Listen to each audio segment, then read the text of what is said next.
மூன்று ஆண்டுகளுக்கு பிறகு சமூக ஊடக நட்சத்திரமான லோகன் பாலுக்கு எதிராக மீண்டும் குத்துச்சண்டை போட்டியில் உலக புகழ்பெற்ற UFC வீரர் கோனார் மெக்ரிகோர் பங்கேற்க உள்ளார்.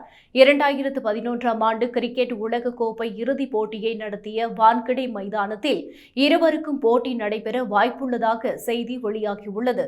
சுற்றுலாவை மேம்படுத்துவதை நோக்கமாக கொண்ட விசிட் இந்தியா பிரச்சாரத்தின் ஒரு பகுதியாக 2025இல் நடக்கவுள்ள இந்த போட்டியில் பங்கேற்பது மூலம் 3000 கோடி ரூபாய் அளவிற்கு இருவரும் சம்பாதிக்க உள்ளதாக தெரிவிக்கப்பட்டுள்ளது.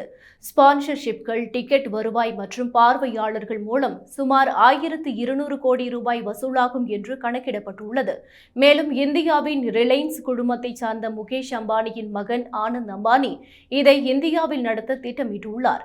குறிப்பாக இதை போன்ற உலகத்தரம் வாய்ந்த விளையாட்டு போட்டிகளை அடிக்கடி இந்தியாவில் நடத்த ஆனந்த் அம்பானி திட்டமிட்டுள்ளார்.